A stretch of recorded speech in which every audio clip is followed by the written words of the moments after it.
Assalamualaikum warahmatullahi wabarakatuh. Halo Sobat Pagi, kali ini kita akan membahas kesetaraan gender dalam berbagai kalangan. Dari mulai pendidikan anak, dalam dunia laki-laki maupun dalam kalangan mahasiswa. Menarik sekali bukan?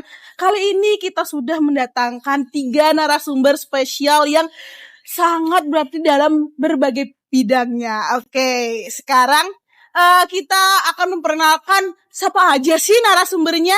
Oke, yang pertama di sini ada Bapak Nizar. Bagaimana kabarnya Bapak Nizar? Alhamdulillah sehat. Oke, Bapak Nizar ini sebagai pengasuh di panti asuhan ya Bapak ya.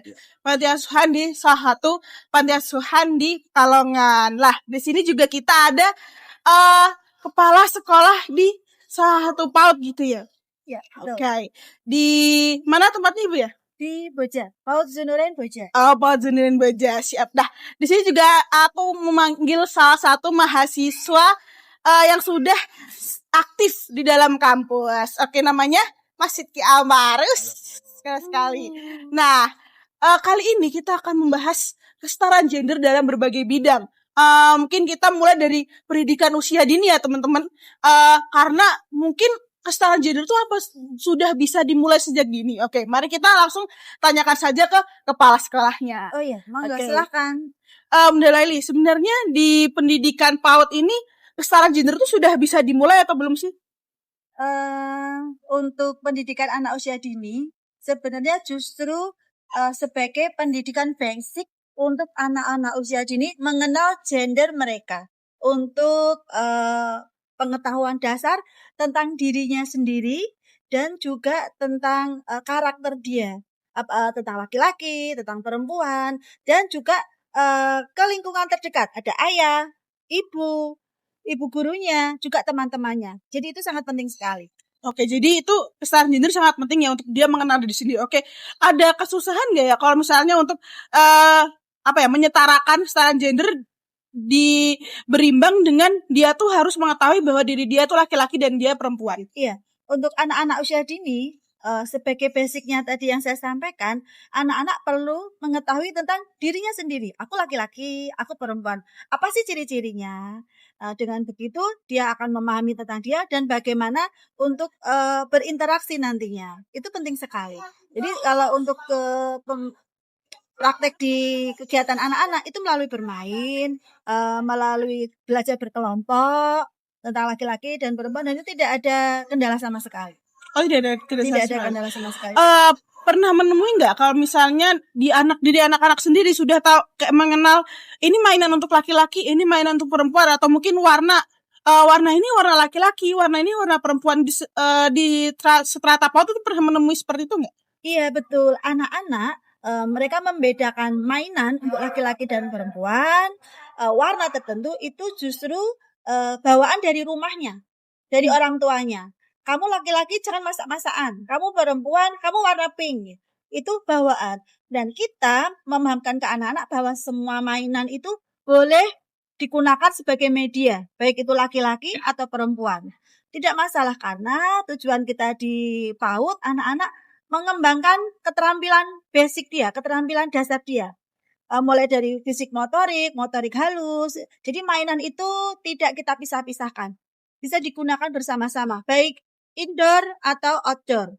Warna juga sama. Dari mainan sama kursi anak-anak yang kita berwarna-warni, boleh mereka pilih yang kuning, hijau, pink, tidak mengidentikan bahwa itu khusus laki-laki atau perempuan. Tidak, itu semua sama saja. Jadi ketika kegiatan sedang masak-masak, anak PAUD yang laki-laki masih boleh mengikuti. Boleh. Warna pun juga tidak digenerasikan ini untuk siapa dan ini untuk siapa. Ya? Tidak, kalau untuk masak-masakan kita menggunakan kegiatan main peran. Saatnya dia jadi pedagang, dia jadi chef gitu. Karena chef pun juga ada laki-laki dan perempuan. Untuk keterampilan dasar itu tidak mengenal gender, semuanya setara.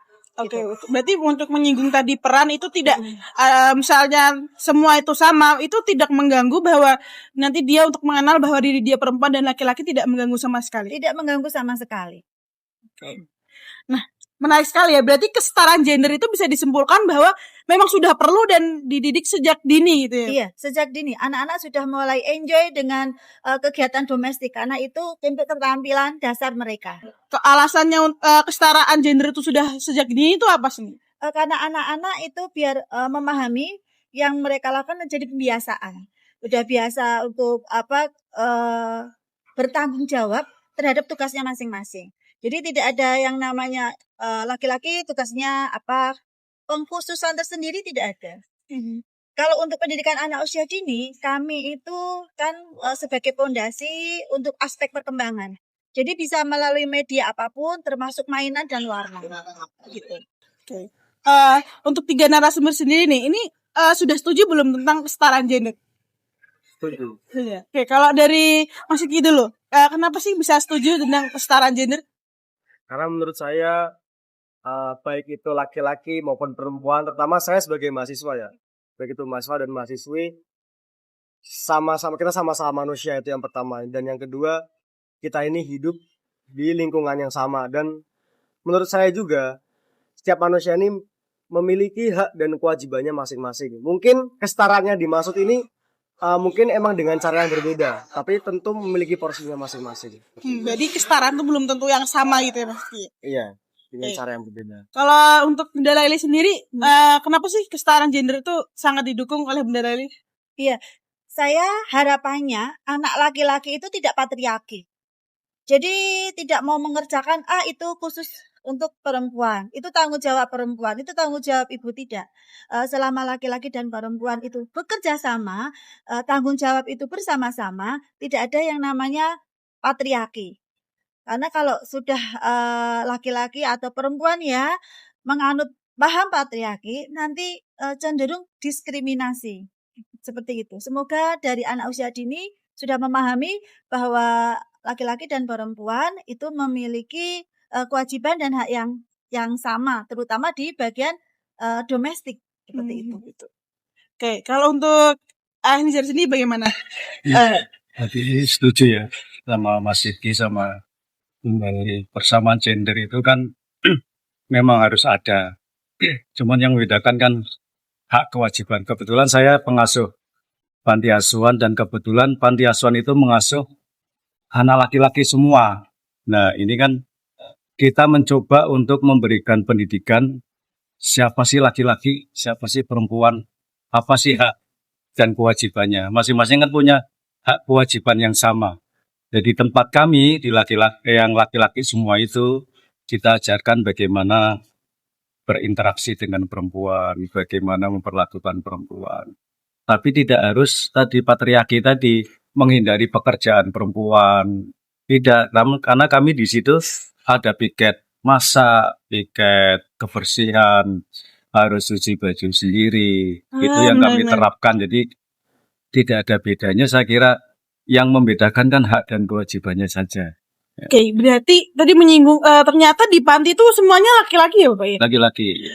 Apakah itu menjadi sebuah kendala ketika ingin mengajarkan sebuah kesetaraan ketika tidak ada perempuannya di situ? Iya, kendalanya memang kalau anak-anak yang normal itu kan hidup di keluarga yang lengkap ya. Betul. Ada ibu, ada bapak.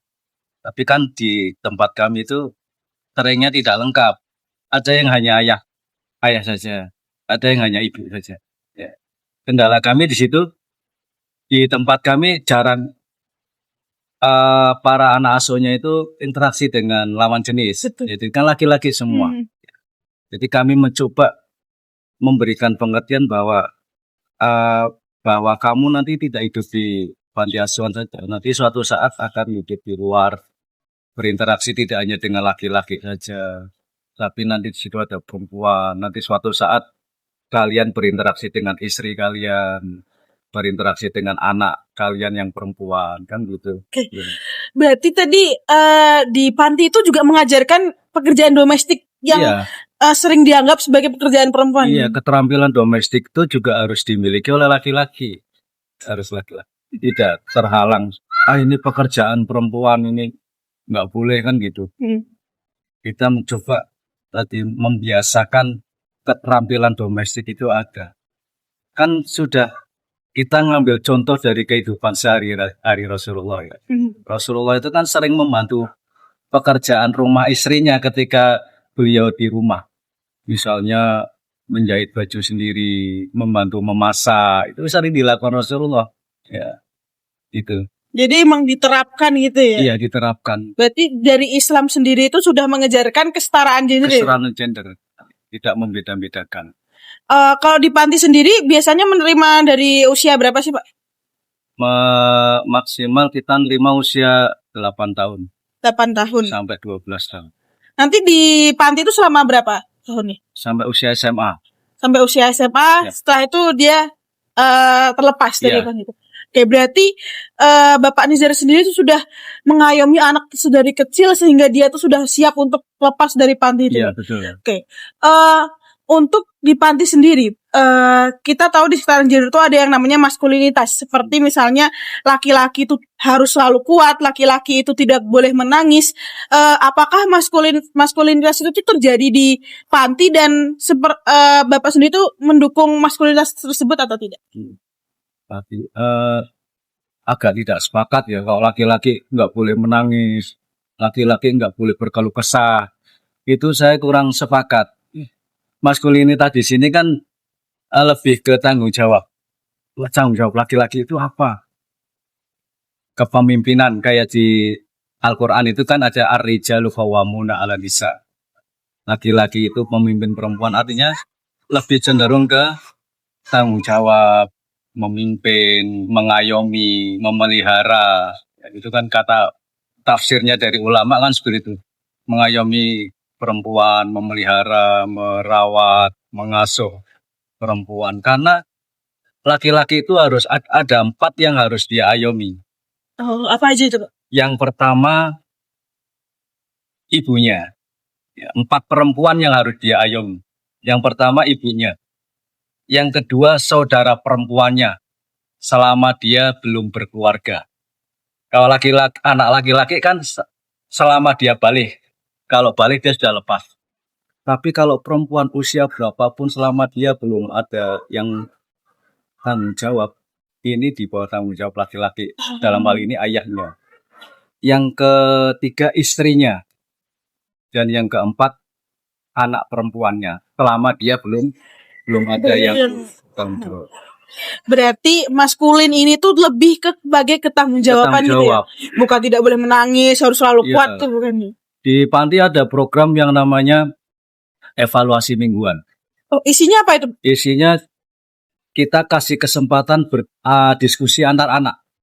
Ini selama ini ada keluhan apa, selama saltum ada keluhan apa, ada masukan apa. Ya kita nggak melarang laki-laki itu mengungkapkan keluh kesahnya, tidak. Bukan berarti laki-laki itu lemah gitu ya. Tapi kalau tidak dikeluarkan kan laki-laki sama perempuan kan punya perasaan yang sama. Berarti tanggapan laki-laki tidak bercerita itu sebenarnya jauh ya, Pak? Ya kurang sepakat saya itu ya. Boleh Bercerita, boleh curhat. Ya. Oke. Untuk Mas Rizky sendiri sebagai laki-laki nih, menganggap maskulinitas tidak boleh nangis, tidak boleh tidak boleh lemah dan harus selalu kuat gitu, seperti apa itu, Mas? Kalau menurut aku nih, Sebagai Gen Z lah. ya sebenarnya ada statement gitu di media sosial itu sebenarnya nggak serta-merta melarang kita menangis. Ini masih positive thinking ya. Mungkin mereka ini ingin mengajarkan kita nih untuk jadi laki-laki ini yang bisa diandalkan. Yang pertama, yang kedua menjadi laki-laki ini bisa bertanggung jawab. Dan itu yang ketiga sebagai motivasi. Kan terkadang ada beberapa orang yang misalkan mereka nangis atau sedih, mereka tuh kan berlarut-larut. Mungkin beberapa akun media sosial yang memposting statement itu mungkin ingin memberikan semangat, ingin memberikan motivasi. Berpositive thinking gitu. Gen Z ya, Gen Z sebagai Gen Z ya, mungkin kayak gitu. Oke, untuk Mas Rizky sendiri yang sudah banyak berdedikasi di dunia kampus, sebenarnya kesetaraan gender di kampus Mas Rizky sendiri itu berjalan sesuai semestinya. Semestinya ya. Harapan. Saya kan semester 4 nih, dan sejauh ini kesetaraan hak atau kesetaraan gender ini sudah bisa diterapkan dengan baik, terutama di kampus saya. terbukti dengan setiap mahasiswa dan mahasiswi itu memiliki hak dan kewajiban yang sama, mulai dari fasilitas. Kemudian hak fasilitas, yang kedua mendapatkan ilmu, memiliki hak suara yang sama, baik itu di dalam kelas maupun di luar kelas. Ya saya Ikut sebagai berorganisasi. ya di organisasi pun sama. Bahkan ketua himpunan, ketua BEM itu nggak semuanya laki-laki kok, ada yang Ada perempuan juga, juga. ada. Oke. Berarti di dunia kampus tuh kesetaraan gender perlu adanya kesetaraan gender gitu ya dalam kampus. Perlu, soalnya kalau menurut saya, ya kalau misalkan saya jadi perempuan pun kan saya udah bayar UKT nih, masa saya nggak boleh pakai fasilitas kayak gitu kan? Begitupun laki-laki. Jadi penting sekali kesetaraan gender tuh ada di dalam kampus gitu ya. Iya, penting. Ketika kesetaraan gender itu tidak berjalan di kampus, ada tidak penanganan tersendiri di kampusnya Mas Sidki? Oke, jadi untuk di ranah kampus ya, kita nih ada yang namanya organisasi kemahasiswaan. Itu ada beberapa, mulai dari himpunan, ada dari BEM, BEM fakultas, BEM universitas, dan di dalam organisasi kemahasiswaan itu tentu ada yang namanya advokasi. Advokasi di kampus ini yang menangani atau melayani mahasiswa untuk mendapatkan hak dan kewajiban yang sama, hak dan kesempatan yang sama. Misalkan ada terkait permasalahan-permasalahan administrasi. Jadi ada mahasiswa baik itu laki-laki maupun perempuan, ada masalah keuangan, semuanya berhak dibantu. Dan kemudian ada masalah kekerasan, baik itu fisik maupun kekerasan seksual, itu sebagai advokasi, baik itu advokasi di lingkup jurusan maupun fakultas, itu berhak membantu sesuai ketentuan yang ada. Untuk pendampingan. Untuk semuanya deh. Tentang kita akan membahas stereotip yang berjalan di masyarakat. Ketika kesetaraan gender itu ada, mengapa beberapa yang terjadi di dunia kita itu terasa lebih condong ke perempuan, kesetaraan gender, seperti adanya gerbong khusus kereta di KRL gitu, dan juga ada misalnya di bis trans itu isinya kursinya tuh lebih banyak kepada perempuan ketimbang laki-laki. Terus setelah itu perempuan itu kalau misalnya mau setara sana nguli gitu, pernah ada gitu, sana angkat galon gitu. Jadi kesetaraan itu tuh seperti serasanya lebih condong ke perempuan, untuk mendukung perempuan ketimbang laki-laki. Itu sebenarnya bagaimana sih untuk pandangan dari ketiga narasumber kali ini ya? Mungkin kita bisa mulai ke Coba dulu ya. Oke, boleh. Memang kenapa cenderung ke perempuan? Mungkin dari sejarah-sejarahnya di masyarakat kita, perempuan itu dari kesempatan belum ada. Berapa tahun terakhir ya, berapa puluh tahun yang terakhir, perempuan itu ya tentang domestik aja. Tidak ada yang namanya boleh beraktivitas di luar, ikut mengenyam pendidikan, terus ikut organisasi. Jadi setelah adanya tokoh-tokoh pendidikan, misalnya R.A. Kartini, mulailah digaungkan. Jadi cenderungnya terlihat perempuan yang disorot. Padahal enggak, semuanya punya kesetaraan itu untuk menyetarakan di bidang pendidikan, di kegiatan sosial. Kalau untuk anak-anak PAUD, agar anak-anak itu berani memiliki mimpi. Kamu mau jadi apa? Mau jadi dokter, mau jadi polwan, mau jadi apa. Jadi sebenarnya kesetaraan kita itu agar setara. Karena perempuan belum benar-benar setara.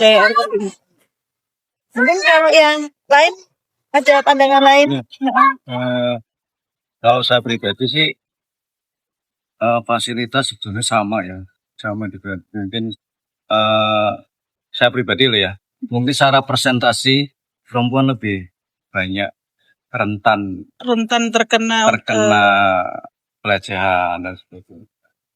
Atau mungkin kepentingan perempuan biasanya lebih banyak. Misalnya fasilitas umum, ada ruang laktasi. Oh iya, betul. Jadi kebutuhan perempuan lebih banyak. Lebih banyak. Biasanya toilet laki-laki sama perempuan biasanya lebih luas perempuan. iya. Karena perempuan kan mungkin ada masa-masa menstruasi atau gitu ya, yang lain. Atau juga ada rumah sakit yang lebih banyak fasilitas perempuannya, karena perempuan kan memang Jadi ada masa melahirkan, hamil, melahirkan gitu ya.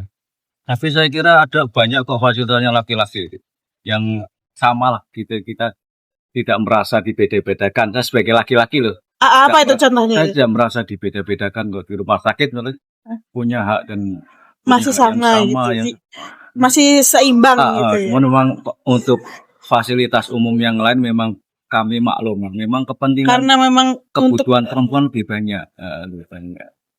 kalau dari Mas Diki sendiri? Kalau dari aku sendiri, pertanyaan, emang kalau ada fasilitas yang berbeda itu menunjukkan tidak kesetaraan Setara. gender? Sebenarnya nggak menjadi patokan sih kalau itu. Soalnya peraturan-peraturan yang ada, terutama fasilitas umum ya, nggak serta-merta peraturan kan dibuat.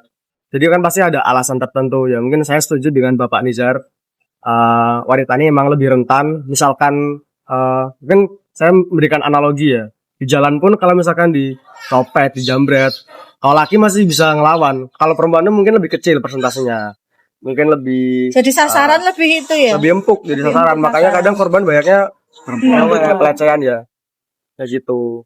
Oke, bisa aku simpulkan berarti dari mungkin terlihat seperti lebih keunggul ya, tapi itu untuk memenuhi hak-hak juga gitu. Iya. Jadi Ke kondisi dan kebutuhan. Kondisi. jadi semua yang ada di situ tuh bukan sebuah privilege, tapi memang sebuah untuk memenuhi kesetaraan itu sendiri. Iya.